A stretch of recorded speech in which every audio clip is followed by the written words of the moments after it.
ॐ नमो भगवते वासुदेवाय। ॐ नमो भगवते वासुदेवाय। ॐ नमो भगवते वासुदेवाय। नारायणं नमस्कृत्य नरं चैव नरोत्तमं देवीं सरस्वतीं व्यासं ततो जयमुदीरयेत्। नष्टप्रायेष्वभद्रेषु नित्यं भागवत सेवया भगवति उत्तमश्लोके भक्तिर्भवति नैष्ठिकी। कृष्णाय वासुदेवाय देवकीनन्दनाय च नन्दगोपकुमाराय गोविन्दाय नमो नमः। ॐ अज्ञानतिमिरान्धस्य ज्ञानञ्जनशलाकया चक्षुरुन्मिलितं येन तस्मै श्रीगुरवे नमः। नमो विष्णुपादाय कृष्णप्रेष्ठाय भूतले श्रीमते भक्तिवेदान्त स्वामिनिति नामिने। नमस्ते सारस्वते देवे गौरवाणी प्रचारिणे निर्विशेषशून्यवादी पाश्चात्यदेशतारिणे। नमो महावदान्याय कृष्णप्रेमप्रदायते कृष्णाय कृष्णचैतन्य नाम्ने गौरतिसे नमः।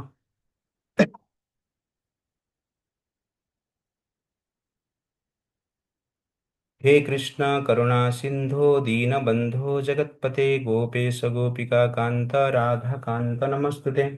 तप्त कांचन गौरांगी राधे वृंदावनेश्वरी वृषभानुसुते देवी प्रणमामि हरिप्रिये। वंशाकल्पतरुभ्यश्च कृपा सिन्धुभ्य एव च पतितानां पावनेभ्यो वैष्णवेभ्यो नमो नमः। जय श्री कृष्ण चैतन्य प्रभु नित्यानंद श्री अद्वैत गदाधर शिवासादि गौर भक्तवृंद। हरे कृष्णा कृष्णा कृष्णा हरे हरे हरे राम राम राम हरे हरे। हरे कृष्णा। तो हरे कृष्णा समस्त भक्त को हम हार्दिक स्वागत करते हैं आज का कार्यक्रम में। तो thank you for joining with us. तो लास्ट टाइम हमने श्रीमद् भगवद गीता चैप्टर 1 सेक्शन 2 देखे थे, पैशनेट मेंटेलिटी वर्ष 2 to 11। इसमें हमने दो वर्ष देखा था। आज हम इस सेक्शन को कंप्लीट करने की प्रयास करेंगे। तो आज का ट्रांसलेशन तो मैं अशोक प्रभु को कहूंगा कि आप ट्रांसलेशन पढ़िए श्लोक के बाद। तो धृतराष्ट्र जो प्रश्न पूछता है कि मेरे पुत्र और पांडु का पुत्र मिलकर युद्ध करने के लिए कुरुक्षेत्र में एकत्रित होकर क्या किए, उसका उत्तर में संजय कहते हैं। संजय उवाच दृष्ट्वा तु पाण्डवानीकं व्यूढं दुर्योधना तदा आचार्यम् उपसंगम्य राजा वचनम् अब्रवीत्। Sanjaya said, O king, after looking over the army arranged in military formation by the sons of Pandu, King Duryodhan went to his teacher and spoke the following words. तो संजय कहते हैं कि युद्ध क्षेत्र में एकत्रित होने के पश्चात तो सर्वप्रथम दुर्योधन द्रोणाचार्य के पास जाकर द्रोणाचार्य को कुछ बोले। पांडवों का व्यूढ़ को देखकर दुर्योधन के मन में भय की उत्पन्न हुआ और द्रोणाचार्य के पास जाकर क्या कहें, दैट इज वर्ष नंबर 3 से लेकर 11 तक है। वर्ष नंबर 2 में हमने देखा meaning of Sanjay, one who achieves complete victory over his senses and mind. Duryodhana very difficult to defeat in battle. Total soldiers का हमने डिस्कशन किया था और total soldier killed in Kurukshetra war is 166 crore. उसके साथ साथ फियर के बारे में हमने डिस्कशन किया था। Many fears are there but सर्वम वस्तु भयम अन्वितम भूवि नृणाम वैराग्यम एवं अभयम। संसार में हर वस्तु भय के कारण है, इसलिए वस्तु को त्याग करने से वास्तव में भय से हम मुक्त नहीं होंगे। वस्तु के प्रति जो अटैचमेंट है उसको त्याग करने से हम भय से मुक्त होते हैं। ये हमने डिस्कशन किया था। रिसर्चफुल और सक्सेसफुल। तो पांडव के पास सक्सेस था क्योंकि सोर्स उनके पास था, कृष्ण उनके पास थे। और कौरव के पास रिसोर्स था लेकिन सक्सेस नहीं था क्योंकि सोर्स उनके पास नहीं। तो attaining Krishna, worshipping Krishna, remembering Krishna, practising devotional service in any stage of life in fact is the success of life। व्यूढ़ हमने देखा कि माया किस प्रकार अटैक करते हैं और संघ शक्ति है, association is very powerful to counteract maya. तो आज हम वर्ष नंबर 3 अनवर्ड्स देखेंगे। ओके, वर्ष नंबर 3 भी हमने डिस्कशन किया था क्रिटिसिज्म के बारे में। पश्येतां पाण्डुपुत्राणाम् आचार्यं महतीं चमम् व्यूढ़ं द्रुपदपुत्रेण तव शिष्येन धीमता। Translation. O my teacher, behold the great army of the sons of Pandu, so expertly arranged by your intelligent disciple, the son of Drupad. Okay, तो इसमें हमने दुर्योधन का मेंटालिटी देखा था। तो इस चैप्टर में हम देख रहे हैं दुर्योधन रजोगुण में। तो पैशनेट मेंटालिटी का कैरेक्टर क्या है।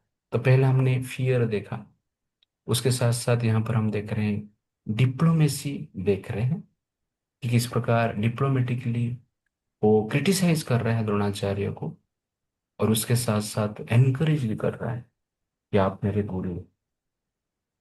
तो क्रिटिसिज्म का परिणाम हमने देखा, life becomes critical due to criticism. Example हमने लास्ट टाइम दुर्योधन का लिया था, कर्ण का भी लिया था। तो निंदा हम करते हैं, वास्तव में हमारे लिए प्रॉब्लम हम क्रिएट करते हैं। तो वर्ष नंबर 4। तो ठीक है, वर्ष भी पढ़िए मेरे पीछे। अशोक प्रभु, अब वर्ष भी मैं पढ़ूंगा एक लाइन, वर्ष पढ़िए और उसके साथ साथ एंड में ट्रांसलेशन भी पढ़िए।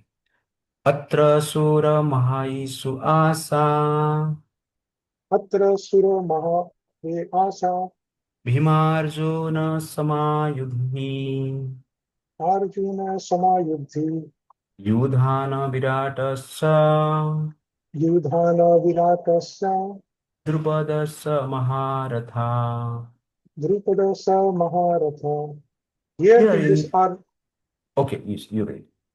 Here in this army are many heroic bowmen equal in fighting to Bhim and Arjun.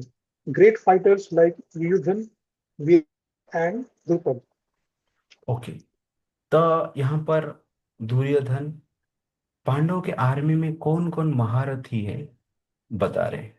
अत्र शूर महायशुआसा भीमार्जुन समाविद। तो इस रण क्षेत्र में बड़े बड़े योद्धा हैं और स्पेशली हीरोइक भावों में नहीं, धनुर्धर हैं और as good as Bhima and Arjuna. तो उनका नाम लेते हुए कहते हैं युधान विराटस्य द्रुपदस्य महारथ। तो ये डिफरेंट वॉरियर का नाम है। युधान विराट राजा और द्रुपद जैसे महान जनरली क्या है, वॉरियर है। तो द्रुपद जो है द्रौपदी के पिता हैं। विराट जो है जनरली विराट राज्य में पांडवों ने निवास किया था, 13 साल वनवास में, अज्ञात वनवास में थे। तो विराट का नाम लिया जा रहा है। तो इस प्रकार अनेक योद्धा का यहाँ पर वर्णन आता है। धृष्टकेतुः चेकितानः Drishtaketu Chetanaha केशिराजस्य वीर्यवान् Kesiraja Saviryavan काशीराजस्य वीर्यवान् Kasiraja Saviryavan पुरुजित् कुन्तिभोजश्च Purujita Kunti Bhojasya शैब्यस्य नरपुङ्गवः। Saivyasya Narapunga. There are also great, heroic, powerful fighters like Dhrisketu, Sekitana, Kasiraj, Purujit, Kunti Bhoj, and Saibya. तो डिफरेंट वॉरियर का नाम यहाँ पर दिया गया है। तो महाभारत के इनका कैरेक्टर वर्णन है, हम इतना डिटेल्स में नहीं जाते हैं। बट इतना याद रखिए कि ये सब वॉरियर से पांडवों के पक्ष में। युधामन्यु च विक्रांत उत्तमा च वीर्यवान सुभद्र द्रौपदेयश्च सर्व एव महारथा।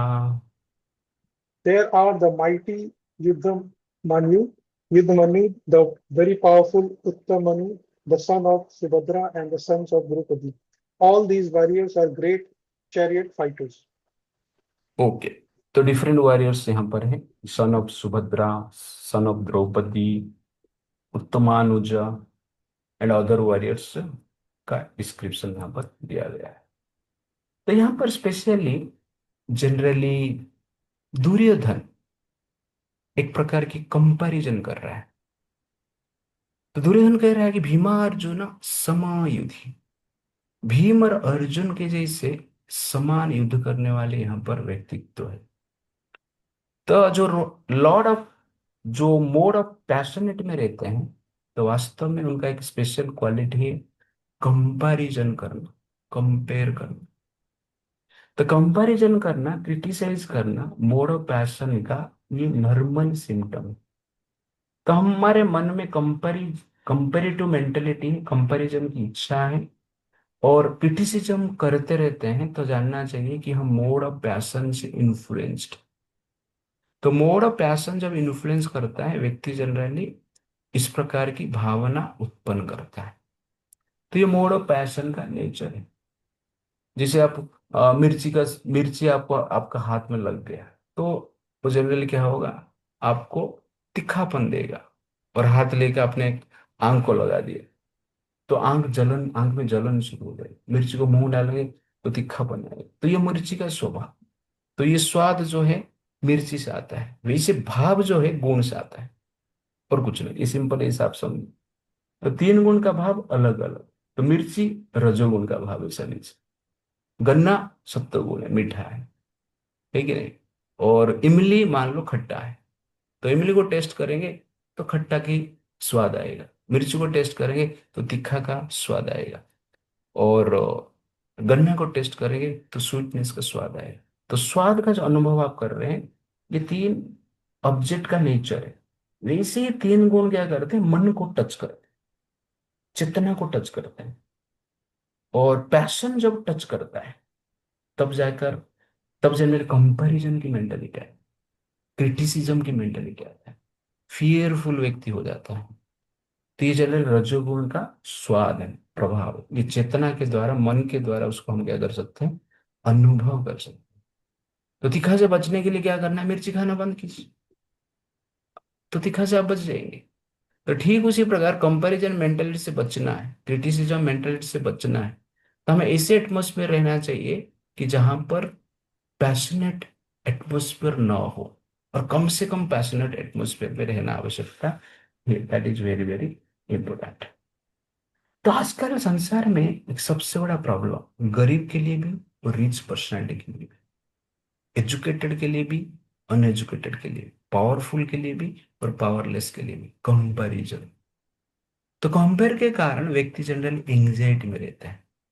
इसीलिए ये कंपैरिजन साधारण नहीं है, व्यक्ति को जनरली चिंता में डालता है। और अधिकांश लोग कंपैरिजन मेंटालिटी के कारण स्ट्रेस में भी जाते हैं, और कुछ नहीं। आप सोचिए दुर्योधन के पास क्या नहीं था। सक्सेस की दृष्टि से आप देखेंगे, दुर्योधन के पास कार था, कस्टम मेड कार था, कस्टम मेड स्त्रियां थी, कस्टम मेड बंगलो था, प्रेस्टीज प्रेस्टीज भी था, नौकर भी थे, फॉलोअर्स भी थे, शक्ति भी था दुर्योधन के पास, ऐसे कि शक्ति नहीं था। फिर भी दुर्योधन एंग्जाइटी में था, बिकॉज ऑफ कंपैरिजन। वो भीम के साथ कंपेयर करता था।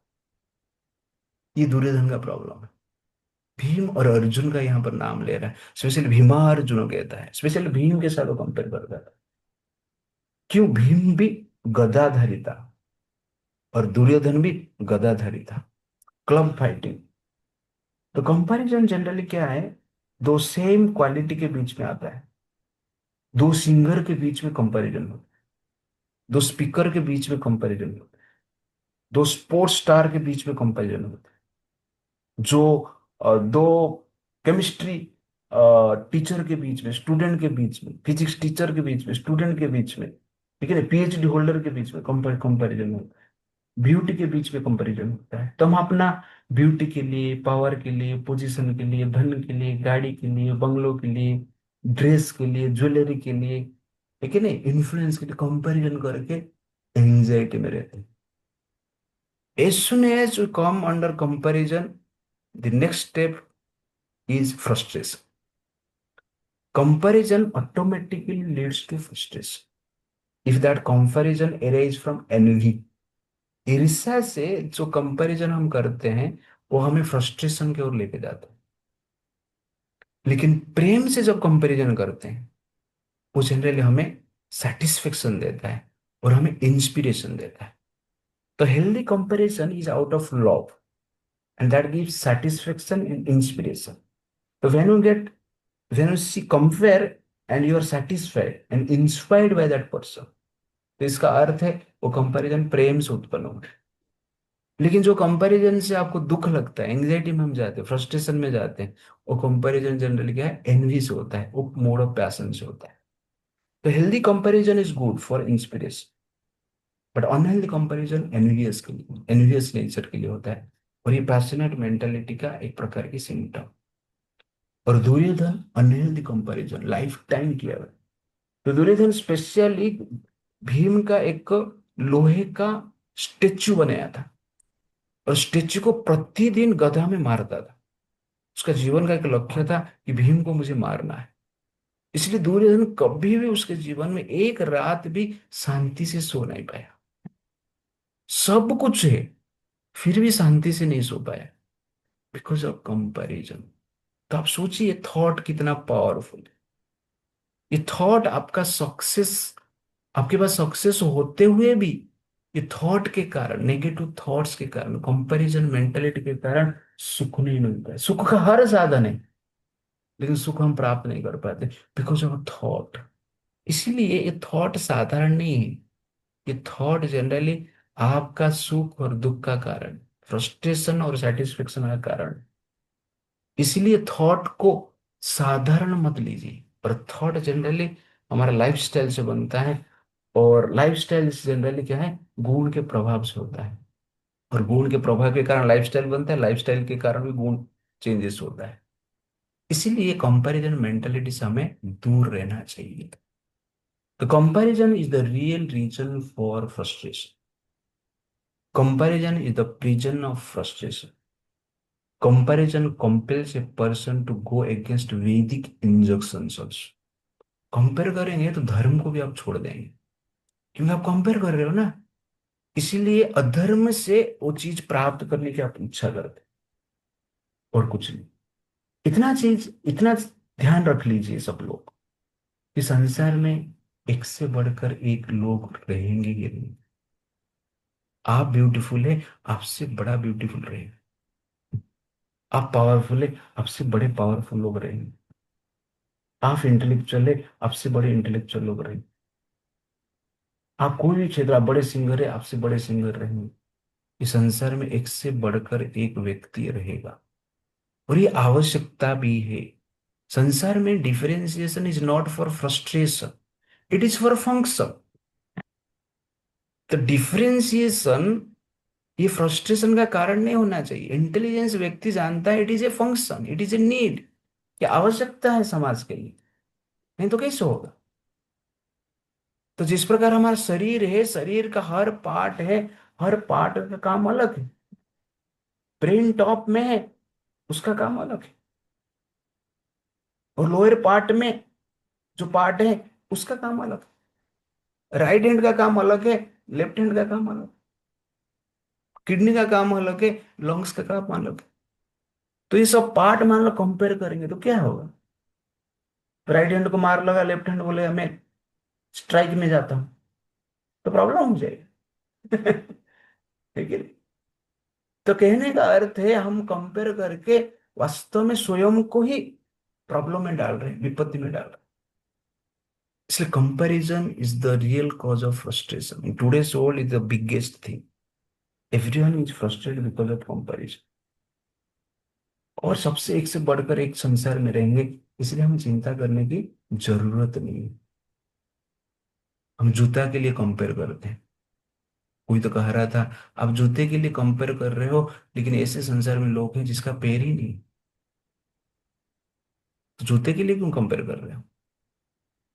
तो दैट इज द पॉइंट। तो कहने का अर्थ है कि हर पार्ट बॉडी की आवश्यकता है और हर पार्ट से बॉडी पूर्ण होता है। इसलिए एक दूसरे पार्ट के साथ हमें कंपेयर नहीं करना है, अपना पार्ट निभाना है, अपना रोल करना है। तो परिवार में भी हम इस प्रकार रहना चाहिए, उसको ही यूनिटी कहते हैं। डिसयूनिटी का कारण एग्जैक्टली क्या है? कंपैरिजन। जो कंपैरिजन से हम बच जाते हैं, यूनिटी ही यूनिटी होता है, और उसमें हम सक्सेस होते हैं, उसमें पीस मिलता है, परिवार में पीस मिलता है, समाज में पीस मिलता है। इसलिए डिफरेंशिएशन रहेगा, और डिफरेंशिएशन फंक्शन के लिए आवश्यकता है। और एक दूसरे को हम क्या करना चाहिए? रेस्पेक्ट करना चाहिए, एप्रिसिएशन करना चाहिए। तो एप्रिसिएशन जहां पर है, वहां पे कंपैरिजन नहीं, वहां पे जनरली आपको इंस्पिरेशन मिले। इसलिए एप्रिस कंपैरिजन से बचना है, तो एप्रिसिएशन करना स्टार्ट करो। तो माइंड हमें कंपैरिजन करने के लिए बोलेगा, माइंड हमें एनवी के कारण कंपैरिजन करने के लिए कहेगा, लेकिन हमें एप्रिसिएशन प्रैक्टिस करना चाहिए। तो एप्रिसिएशन करना आत्मा का स्वभाव है, और कंपैरिजन करना मन का स्वभाव है, दुर्योधन का स्वभाव। पांडव अप्रिशिएट करते हैं, इवन दुर्योधन को भी अप्रिशिएट करते हैं, अच्छा क्लब फाइटर, डिटर्मिनेशन बहुत स्ट्रांग है इसका। दैट इज एक्चुअली क्या है? अप्रिसिएशन। तो कंपैरिजन को डाइल्यूट करना है, मिटिगेट करना है, तो एप्रिसिएशन करना अत्यंत आवश्यकता है, अपना समाज में और परिवार में भी। और एप्रिसिएशन से व्यक्ति को सेटिस्फेक्शन मिलता है, सामने वाले को वो सेटिस्फेक्शन मिलता है, जो एप्रिसिएशन करता है उसको भी सेटिस्फेक्शन मिलता है, और सामने वाले को भी सेटिस्फेक्शन मिलता है। इसलिए ये एप्रिसिएशन अत्यंत आवश्यकता है। कंपैरिजन से हमें दूर जाना चाहिए। एप्पल एक फल है, लेकिन और उसके साथ साथ क्या है? ऑरेंज एक फल है, मैंगो एक फल है। सबका टेस्ट अलग है, सबका आवश्यकता है, सबका न्यूट्रिशन अलग है, लेकिन हम कंपेयर करेंगे तो प्रॉब्लम है। एप्पल एप्पल जैसे खुश होना चाहिए, ऑरेंज ऑरेंज अपने हिसाब से खुश रहना चाहिए, मैंगो अपने हिसाब से खुश रहना चाहिए, क्योंकि सबका आवश्यकता है। कोरोना आ गया तो आपको ऑरेंज खाना पड़ेगा, सिट्रिक एसिड चाहिए आपको, नींबू खाना पड़ेगा। उस टाइम पे आप एप्पल खाएंगे तो नहीं होगा। तो कहने का अर्थ है, सबका आवश्यकता है, सबका नीड है, इसलिए सबको एप्रिसिएशन देना पड़ेगा। और डिफरेंशिएशन में ब्यूटी होता है। सेम चीज, वो सेम सेम सब लोग सेम, सब लोग सिंगर बन जाए तो फिर स्पीकर नहीं हुआ पर, तो मजा नहीं है।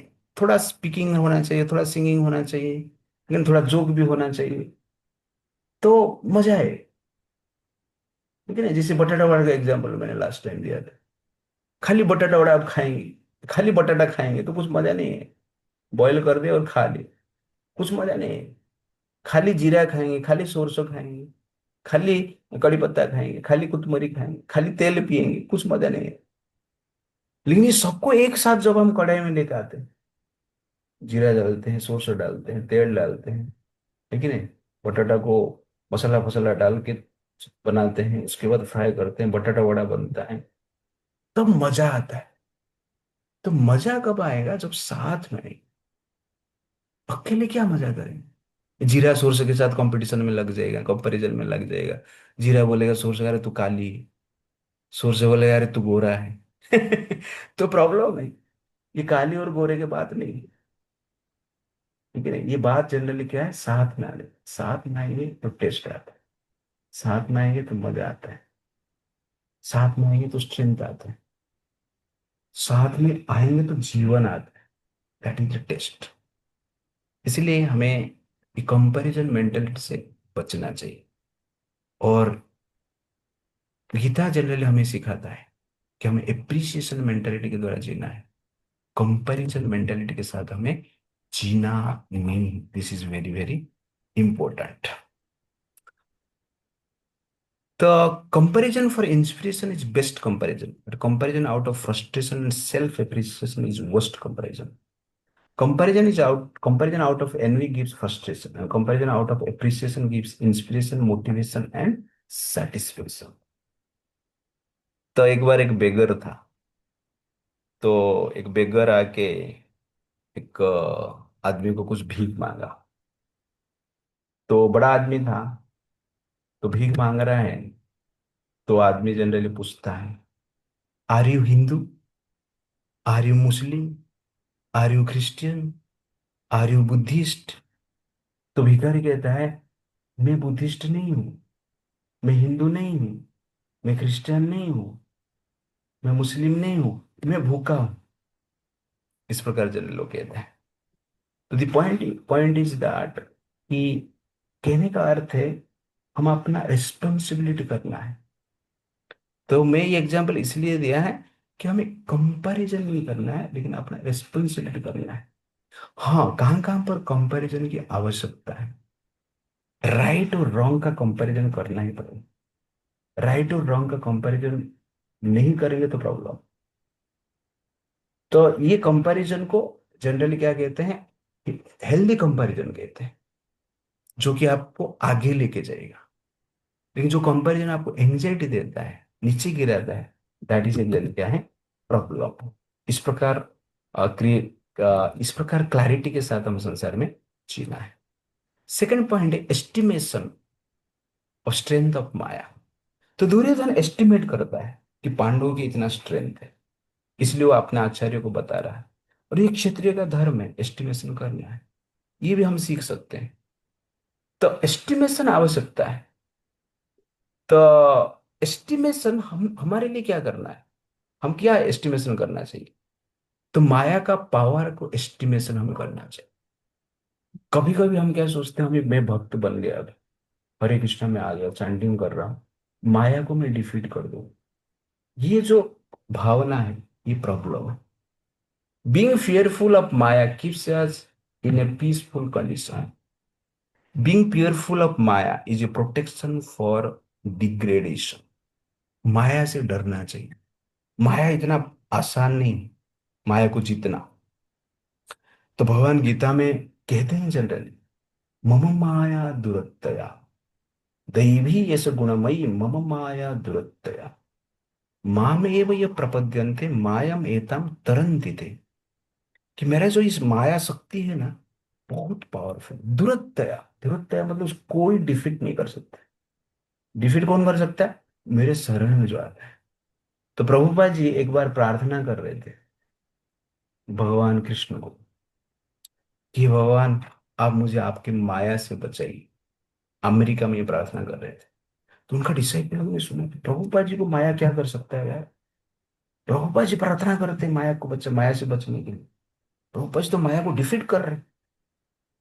प्रार्थना के पश्चात डिसाइपल्स लोगों ने पूछा प्रभुपाद जी, क्या आप आपको माया कैसे अटैक अटैक कर सकता है?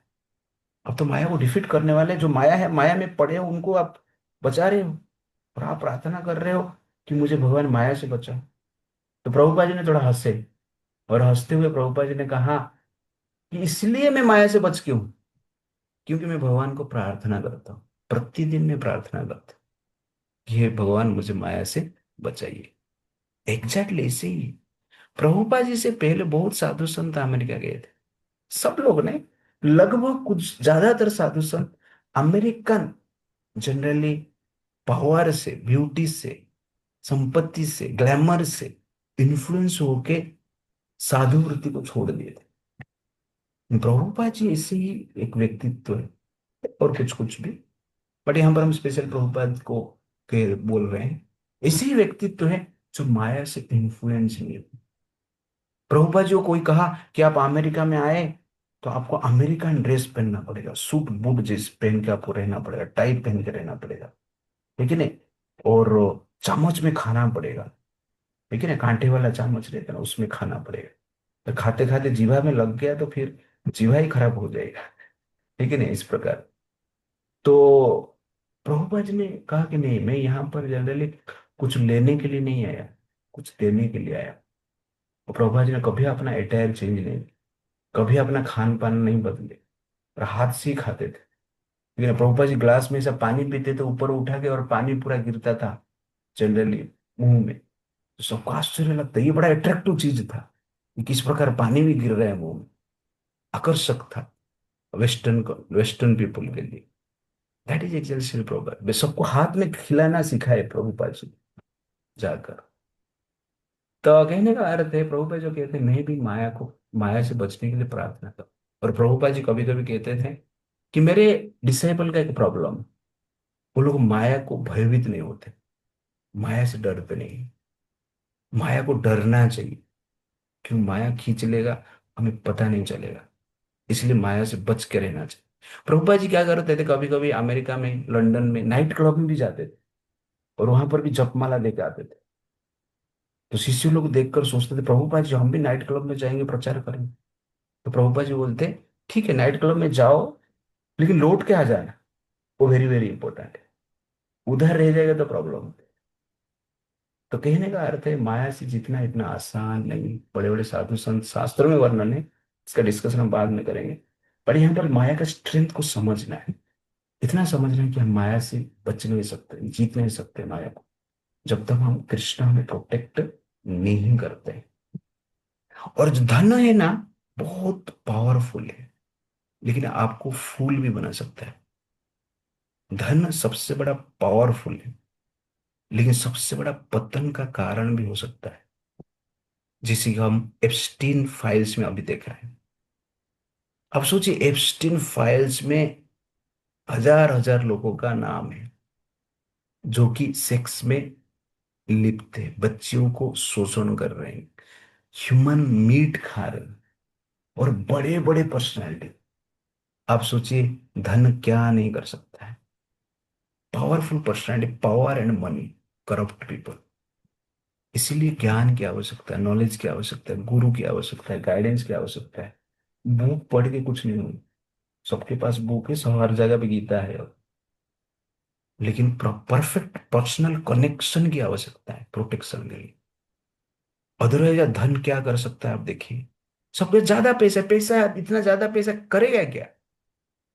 आपका तो बटाटा वड़ा का किलो तो 30 रुपया ही है ना, सबके लिए 30 रुपया है। है कि नहीं? आप 30 लाख करोड़ कमा के क्या करेंगे क्या फिर?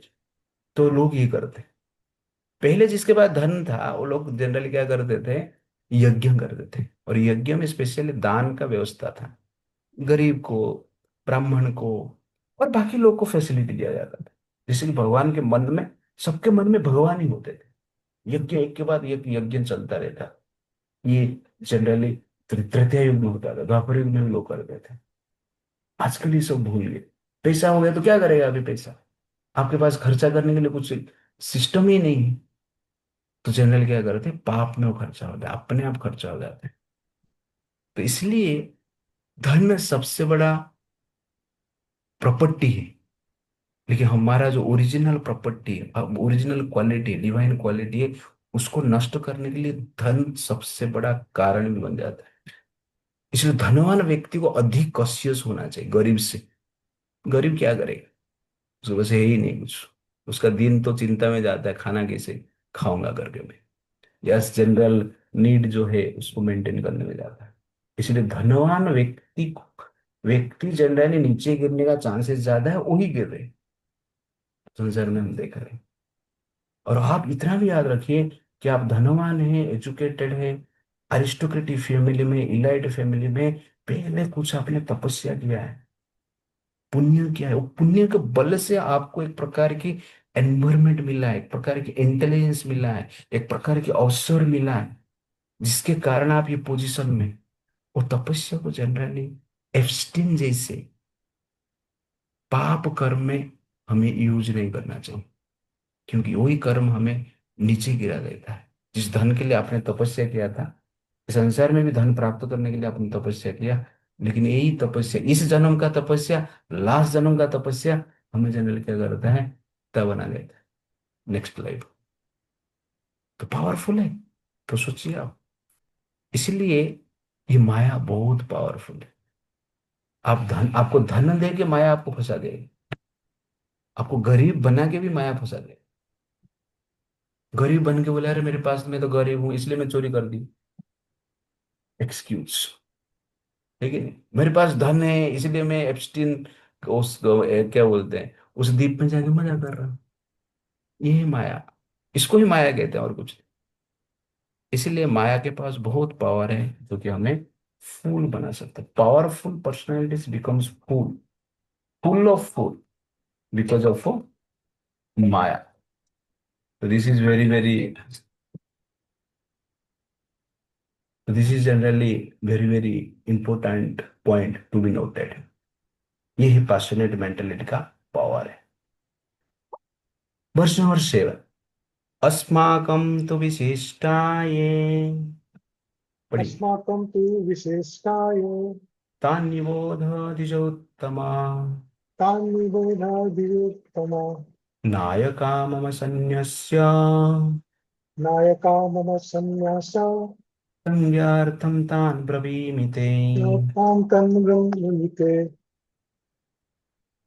But for your information, O best of the Brahmins, let me tell you about the captains who are specially qualified to lead my military force.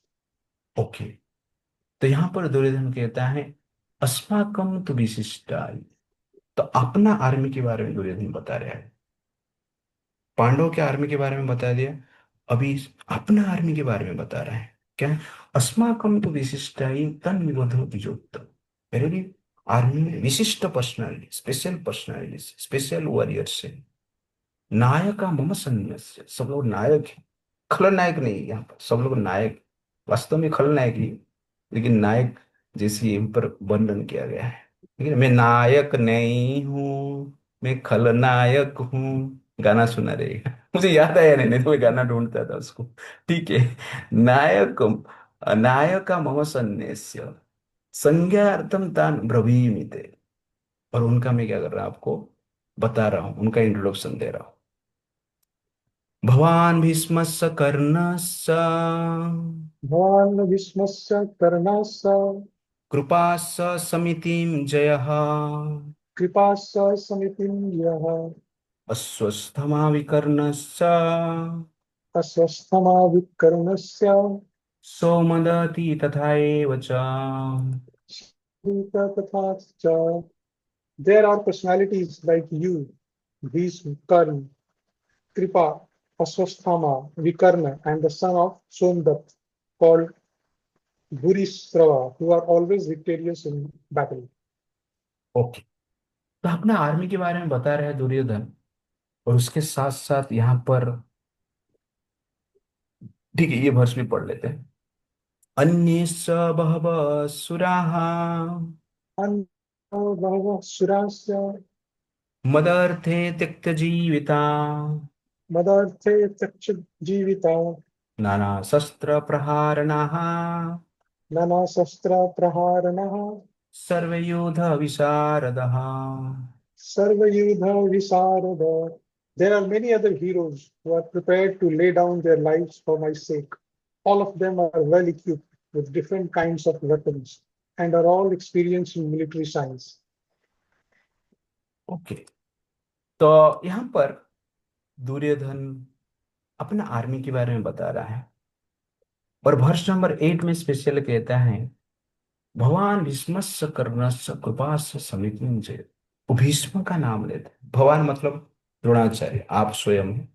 उसके साथ साथ भीष्म है और कर्ण है और कृपाचार्य है। और ये जो है, उनका युद्ध में शिव जय प्राप्त किए हैं। अश्वत्थामा भी है, विकर्ण भी है, सोमदत्ति भी। तो इस प्रकार नाम ले रहे हैं। तो यहाँ पर स्पेशल, यहाँ पर आप देखेंगे कर्ण का नाम दुर्योधन लेता है। लेकिन सबसे आश्चर्य आप देखेंगे, कर्ण युद्ध क्षेत्र में नहीं है, युद्ध के लिए नहीं है। क्योंकि महाभारत युद्ध जब चल रहा है तो Bhishma ji commander in chief है, सेनापति। तो भीष्म ने कहा मैं जब तक युद्ध भूमि में हूं, कर्ण जनरली तब तक मेरे साथ युद्ध नहीं कर सकता है। क्योंकि वो सूत पुत्र है, वो क्षत्रिय है ही नहीं। इसलिए मैं उसको युद्ध में नहीं चाहता हूं। ये मेरा जो क्रेडिट है, कैलिबर है, उससे बाहर है। उसका प्रेजेंस ही मेरा अपमान करे। इसलिए मुझे तुमको सेनापति बनाना है तो जनरली क्या है, आपको कर्ण को बाहर रखना है। मैं जब तक हूं वो युद्ध नहीं कर सकता है।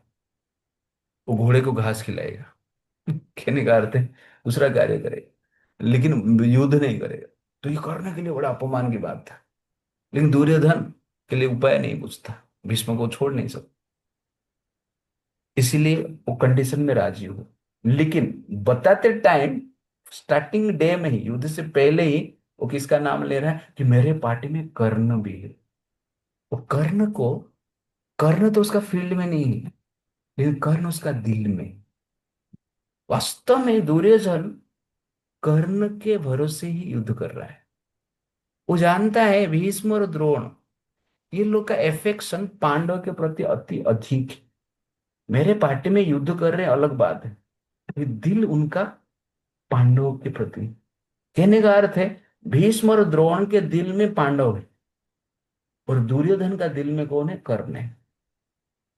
इसलिए भीष्म और द्रोण के प्रति कम विश्वास है दुर्योधन का, लेकिन ज्यादा विश्वास क्या है? कर्ण के लिए। और कर्ण को आधार बनाकर वास्तव में दुर्योधन क्या कर रहा है? युद्ध कर रहा है। ये है जो रजोगुण में लोग रहते हैं या तमोगुण में लोग रहते हैं, उनका ये मेंटालिटी। यहां पर वो कर्ण को याद कर रहा है। कहने का अर्थ है दुर्योधन का शेल्टर कर्ण है।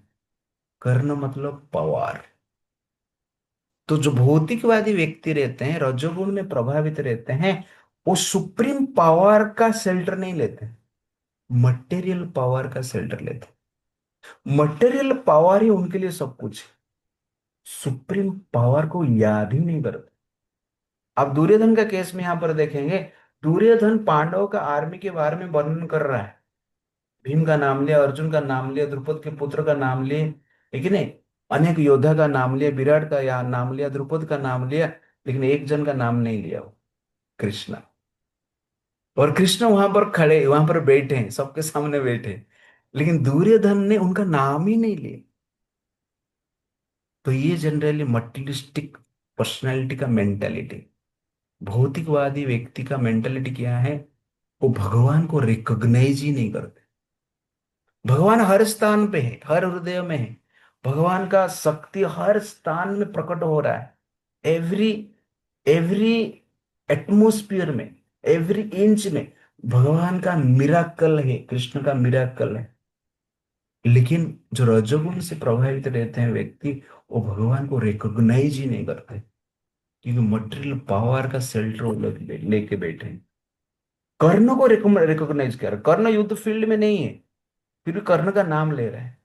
और कृष्ण वहां पर युद्ध फील्ड में है, सबके सामने ही खड़े हैं, लेकिन उनको नाम नहीं ले रहा है, जिस कृष्ण के जस्ट आई मूवमेंट से पूरा संसार हिल सकता है, उस कृष्ण का दुर्योधन नाम ही नहीं लेता है। ये जनरली क्या है?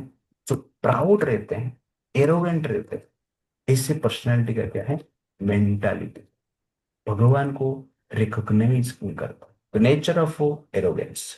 ए proud person takes shelter of material power, but a humble person takes shelter of Krishna's power, that is Arjun. तो अर्जुन कृष्ण का पावर पे आश्रय लिया, और उनके आश्रय में युद्ध कर रहे हैं। और कर्ण के आश्रय में युद्ध कर रहा है दुर्योधन।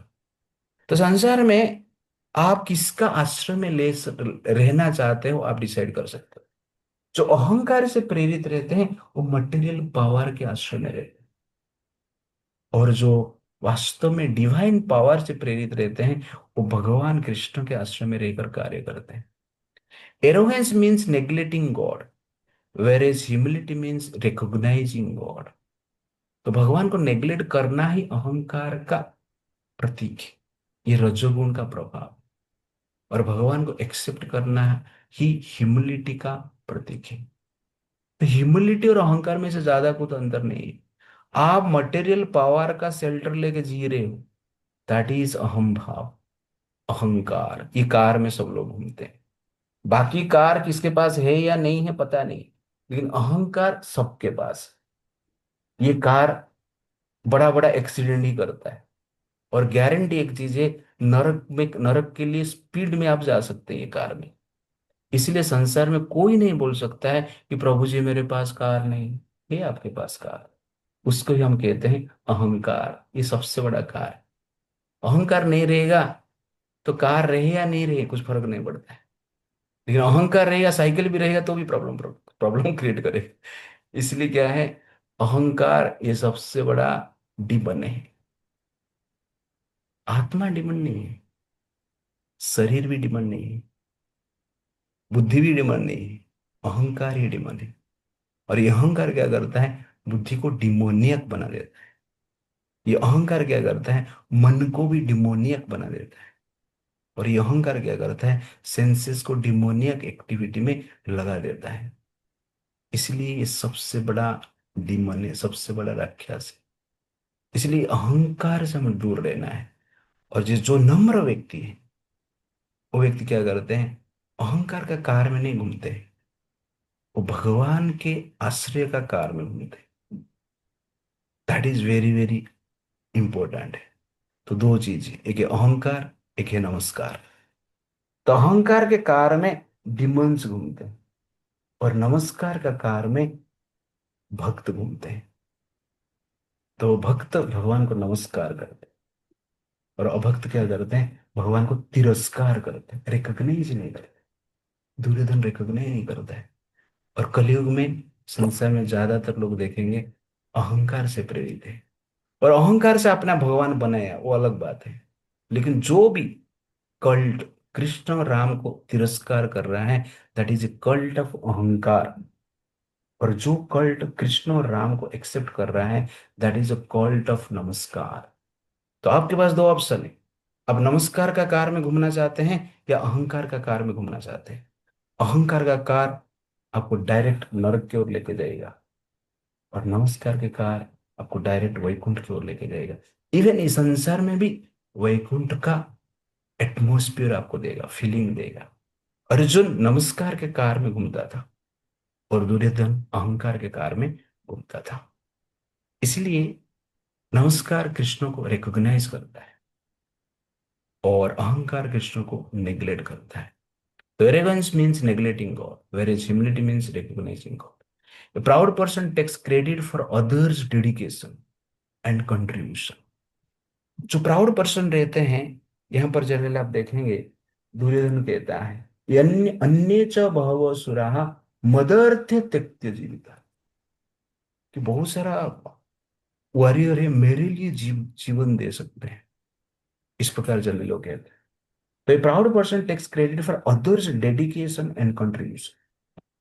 अन्यों को एप्रिसिएशन नहीं करेगा, लेकिन वो कहेगा मेरे मेरा पावर इतना है, लोग मेरे लिए जान दे सकते।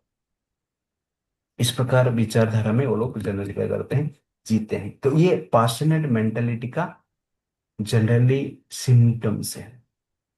तो passionate person boast their self power, they never appreciate God's power, they neglect God's power and recognize material power. Therefore, proud person neglect God, but humble person recognize God. Proud person recognize matter, but humble person recognize God even in matter. That is exactly क्या है speciality of humble person or devotee of Lord Krishna. That is the point. तो कर्ण के बारे में यहाँ पर आया है। तो कर्ण इज ए हीरो और जीरो। ज्यादातर लोग कर्ण को अप्रिशिएट करते हैं, और इस प्रकार मूवी भी बनाते हैं, सीरियल्स भी आता है। लोग कर्ण का सीरियल देखकर ऐसा लगता है कि अर्जुन से भी महान है, इस प्रकार लगता है लोगों को। कर्ण के पास पावर था। कर्ण के पास पावर तो था, लेकिन कर्ण के पास वास्तव में पावर को यूज करने के लिए जो इंटेलिजेंस है वो नहीं था। तो कर्ण उसका पावर को किस लिए यूज किया? दुर्योधन के लिए यूज किया। क्यों दुर्योधन के लिए यूज किया? क्यों दुर्योधन ने उसको राजा बनाया था, दुर्योधन ने उसको रिकॉग्नाइज किया था। इसलिए यहां पर वो दुर्योधन को रिकॉग्नाइज कर रहा है, दुर्योधन भी उसको रिकॉग्नाइज कर रहा है, लेकिन कृष्ण को रिकॉग्नाइज कर नहीं करता। तो कर्ण भी एरोगेंस का प्रकार प्रतीक है, अहंकार है। कर्ण ने रिजेक्ट कर दिया कृष्ण का प्रपोजल। युद्ध से जस्ट पहले भगवान कृष्ण जाके बताते हैं, "ये तो कर्ण तो कौन है?" आइडेंटिटी बताते हैं उसको, "ये तो कुंती का पुत्र है, पांडवों का बड़ा भाई है।" ये सब सुनने के पश्चात भी कर्ण कहता है मैं दुर्योधन के लिए लड़ाई करूं। वो जानता है कृष्ण भगवान है, वो जानता है युद्ध हारने वाला है, फिर भी दुर्योधन पक्ष में रहता है। प्रेस्टीज का बात है, रेपुटेशन का बात है। वो सोचता है दुर्योधन को मैं छोड़ दूंगा तो मेरा रेपुटेशन ही चला जाएगा ना, मेरा रिकॉग्निशन चला जाएगा। दैट इज एग्जैक्टली अहंकार। ये अहंकार का कार में जो बैठे हैं, अपना रिकॉग्निशन के बारे में सोचते हैं, अपना प्रतिष्ठा के बारे में सोचते हैं। वो मंदिर में भगवान का प्राण प्रतिष्ठा करते हैं, लेकिन उसके पीछे उनका प्रतिष्ठा बनना चाहिए। वास्तव में मंदिर में भगवान का प्राण प्रतिष्ठा नहीं कर रहे, अपना प्राण का प्राण प्रतिष्ठा कर रहे, भगवान का प्राण प्रतिष्ठा के नाम पे। ऐसे भी संसार में लोग देखा गया है। तो कहने का अर्थ है कि कर्ण जानता है सब कुछ, लेकिन अपना रेपुटेशन के लिए भाई को भी मारने के लिए तैयार है। अर्जुन से उसको बड़ा बनना, इसीलिए वो दुर्योधन के पार्टी में था। भगवान को रिजेक्ट कर दिया, माँ को भी रिजेक्ट कर दिया। उसके लिए माँ का प्रोटेक्शन आवश्यकता। वो सोचता है कर्ण, माँ ने मुझे भगा दिया, छोड़ दिया, माँ अपना प्रेस्टीज के लिए छोड़ दिया। कैसा माँ है वो?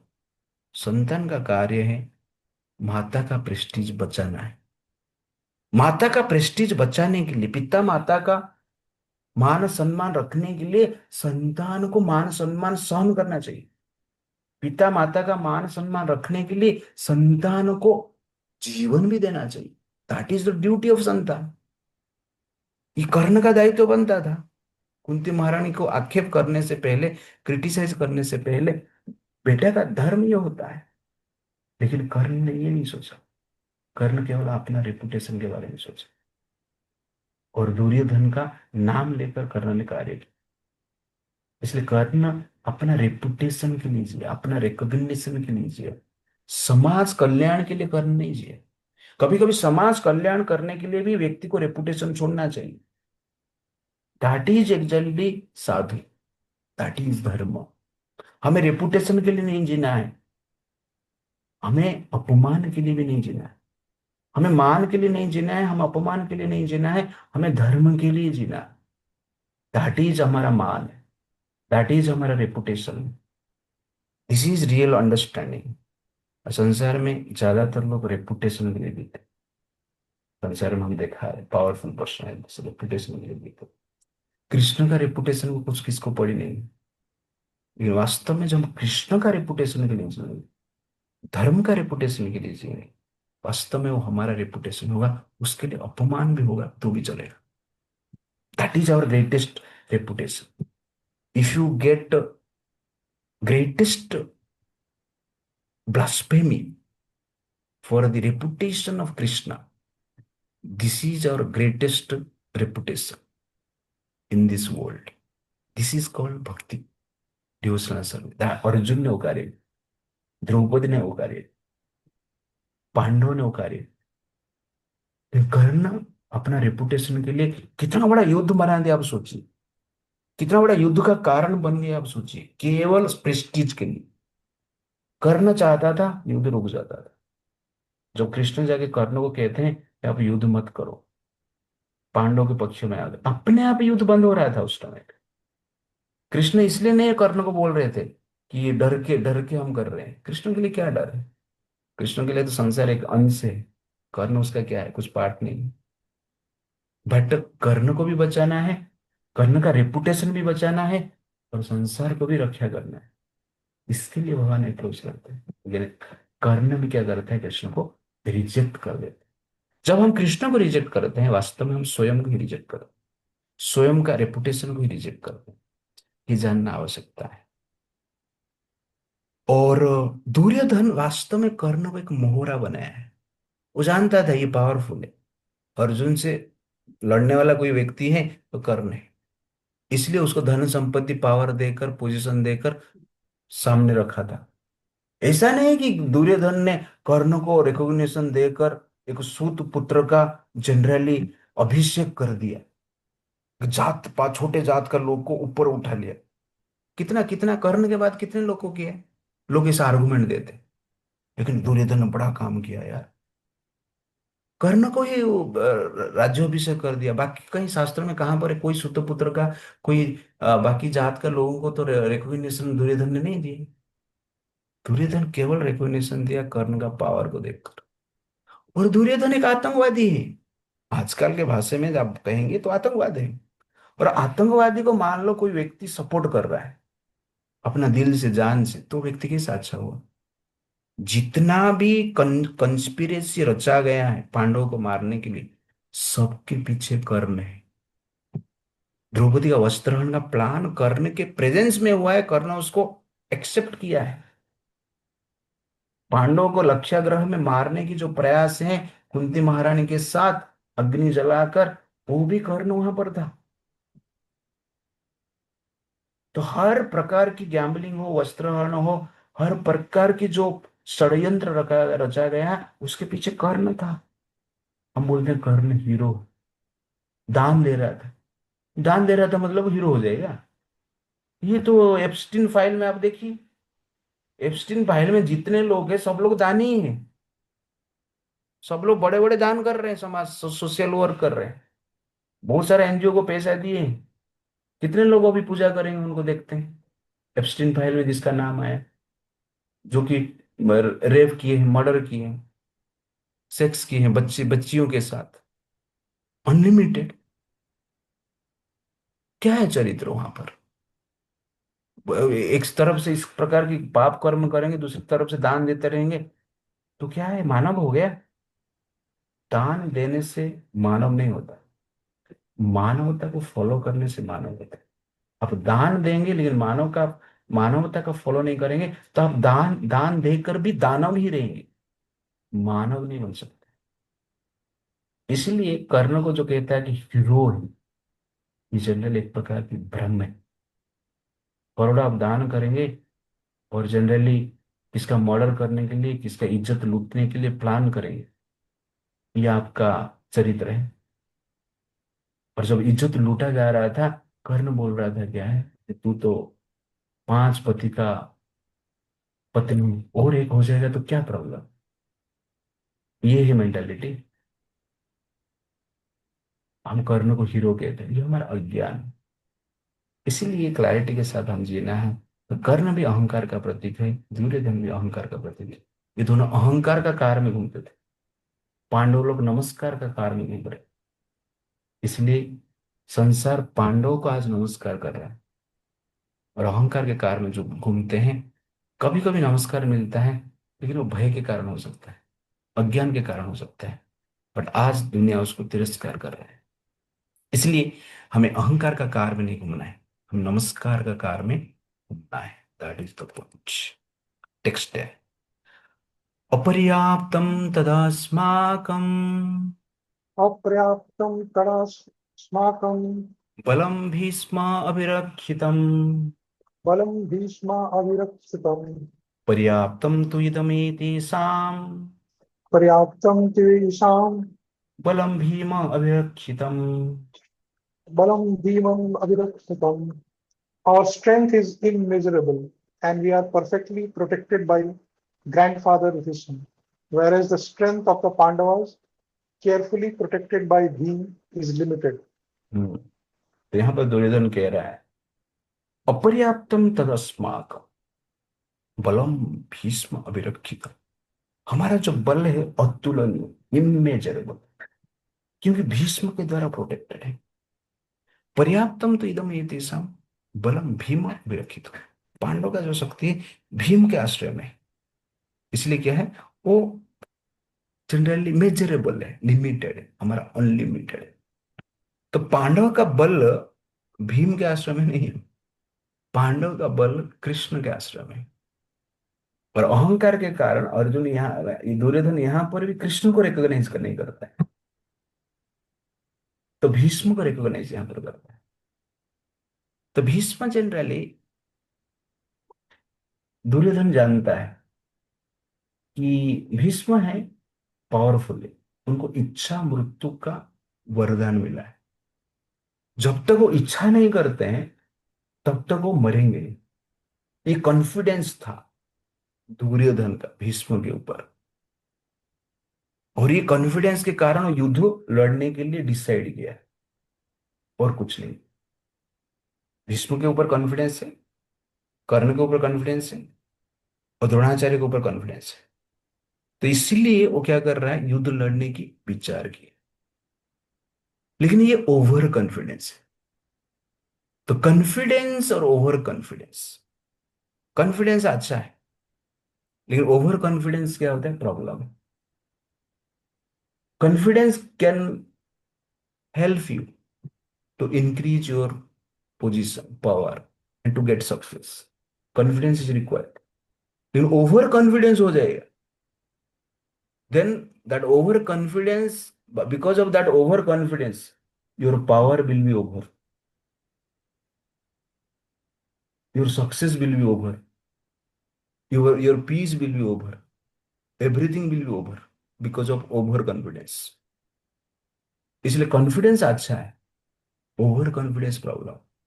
और दुर्योधन का ये ओवर कॉन्फिडेंस था, उसको ऐसा लग रहा था कि कृष्ण को भी हम जीत लेंगे। ये ओवर कॉन्फिडेंस, ऑल पावरफुल को जीत लेंगे, पावरफुल वाले, संसार वाले, लेकिन that is called over confidence. Confidence अच्छा है, अपना शक्ति का लिमिटेशन को भी समझना बुद्धिमत्ता की बात है। शक्ति को समझना अच्छा अच्छा है, मेरे पास ये एबिलिटी स्किल है, क्वालिटी, लेकिन उसका लिमिटेशन को समझना अत्यंत आवश्यकता है। तो शक्ति को समझने से पहले, शक्ति को समझने के साथ साथ लिमिटेशन को समझना आवश्यकता है। और उस लिमिटेशन को जो समझ पाता है, दैट इज मैच्योरिटी। और उस मैच्योरिटी के अनुसार वो कार्य करता है, तो सक्सेस में ये जानता है कि भीष्म जी को इच्छा मृत्यु का वरदान मिला है, लेकिन एक सोचना चाहिए ना, इच्छा जीवन का वरदान नहीं मिला है। There is a difference. इच्छा मृत्यु का वरदान मिलना और इच्छा जीवन का वरदान मिलना। इच्छा मृत्यु तो कलयुग में ज्यादा लोग करते हैं, उसको ही आजकल सुइसाइड कहते हैं। सब लोग भीष्म बन जाते हैं संसार में, इच्छा मृत्यु, मुझे हम इच्छा मृत्यु फांसी लगा देंगे, लेकिन यही इच्छा मृत्यु। इच्छा मृत्यु कोई बड़ी बात नहीं, बट इच्छा जीवन है क्या आपके पास? तो इच्छा जीवन नहीं तो मृत्यु आप कर ही हो ही जाएगा आपका, आप कर ही लेंगे। समय ऐसा प्रभाव डालेगा, काल ऐसा सिचुएशन निर्माण करेगा, आप मृत्यु के लिए इच्छा करेंगे, प्रार्थना करेंगे, दैट इज देयर। तो ये जनरली ओवर कॉन्फिडेंस है। भीष्म के पास इच्छा मृत्यु का वरदान था, लेकिन इच्छा जीवन का वरदान नहीं था। तो मैं नेक्स्ट नेक्स्ट टाइम बताऊंगा भीष्म जी के पावर के ऊपर। तो इसलिए ओवर कॉन्फिडेंस हमें रखना नहीं चाहिए। The confidence versus overconfidence. Confidence means believing in one's own skills and abilities. Confidence is born out of real consideration, whereas overconfidence is born out of pride. Confidence is making decisions based on one's true abilities, whereas overconfidence is making decisions beyond one's capacity. That is the problem. बोलता आजकल बोलता है B confidence, confidence होना चाहिए, ठीक है, अच्छा है, लेकिन ओवर कॉन्फिडेंस नहीं होना चाहिए, नहीं होना चाहिए, ये भी समझना चाहिए। That is the point. और इस प्रकार हमें कैरियर भी परस्यूट करना चाहिए, अपना स्किल और एबिलिटी बता। सबको आईएएस बनना है, 10 लाख लोग आईएएस के लिए प्रिपेयर हो रहे हैं और 1,000 सीट रहते हैं, तो सब लोग कैसे बन जाएंगे आईएएस ऑफिसर? नहीं मानता है। ठीक है, हमने ट्राई किया, 1 2 बार 3 बार ट्राई किया, काम खत्म, दूसरा दूसरी लाइन आप दे, नहीं नहीं मैं कर लूँ, हो जाऊंगा, कर लूंगा। तो फिर ये इसको कहते हैं ओवर कॉन्फिडेंस हर चीज में। तो कहने का हर चीज के लिए हमें ट्राई करना चाहिए, लेकिन अपना एबिलिटी और कैपेसिटी को जानना नहीं चाहिए। That is the point. मैं भी डॉक्टर बनने के लिए गया था 12th में। मेरा एक दोस्त था, जो कि मेरे मेरे से सीनियर है 2 साल, लेकिन वो मेडिकल एंट्रेंस के लिए प्रयास कर रहा था। वो 2 बार एंट्रेंस में सक्सेस नहीं हो रहा था। और मैं भी 12th के बाद बोला ठीक है, हम भी थोड़ा जाते हैं डॉक्टर बनने के लिए। उसके पास गया और कुछ पता क्या क्या पढ़ते हो, थोड़ा मुझे दिखा। तो इतना एक बुक मुझे दिखाया, बहुत बड़ा बुक था, इतना ही था, बड़ा था वो। तो मैं उसको देखा वो बुक को, और उसमें मल्टीपल चॉइस ये सब क्वेश्चंस था।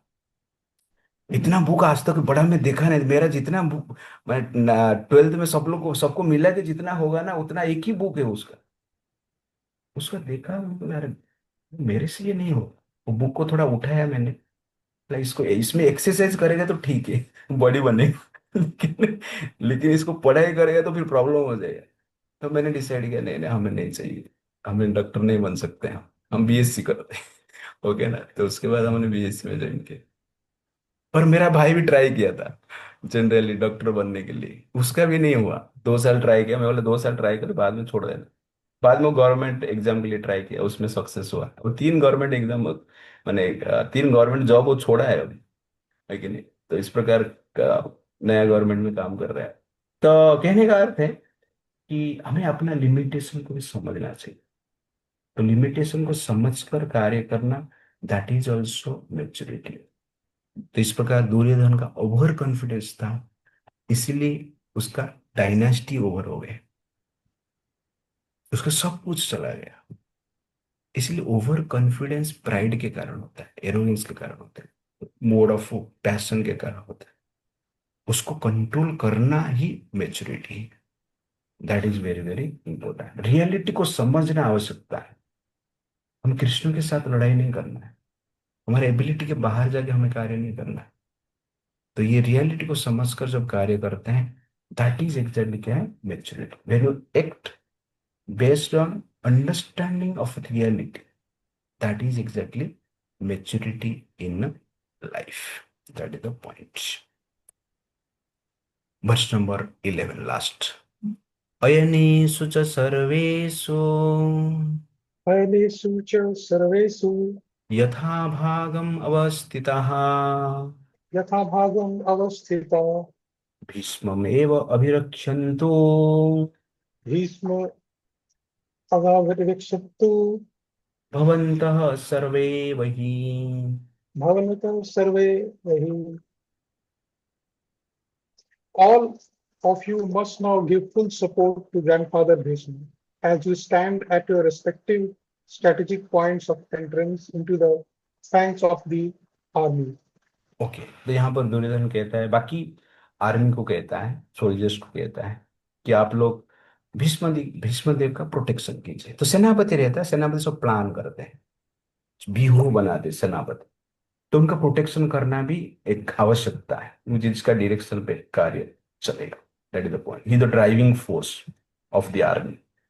तो ड्राइवर जिंदा होना चाहिए, सेनापति चला जाएगा तो प्रॉब्लम है। इसलिए उनका प्रोटेक्शन के लिए भी व्यवस्था होता है व्यूहों में। इसलिए यहाँ पर दुर्योधन क्या करता है, बाकी अपना आर्मी को जनरली वो कहता है कि आप भी थोड़ा भीष्मदेव का रक्षा करो। तो इस प्रकार जनरली हमने वर्ष नंबर 2 से 11 कंप्लीट किया, सेकंड सेशन फर्स्ट चैप्टर का, पी फॉर पैशनेट मेंटेलिटी। तो जो पैशन में रहते हैं उनका क्वालिटी क्या रहता है, यहाँ पर हम देख रहे हैं। तो स्ट्रॉन्ग डिजायर है, क्या strong Dzire, strong desire for sense gratification, strong desire for material achievement, power position, strong desire for fame. ये जनरली जो रजोगुण का स्पेशल सिम्टम आप जान सकते हैं।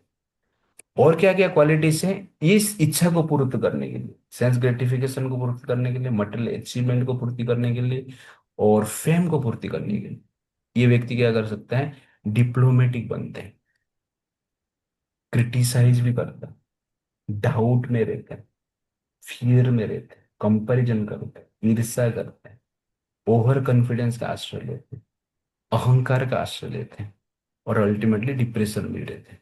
दैट इज एग्जैक्टली रजोगुण का प्रभाव।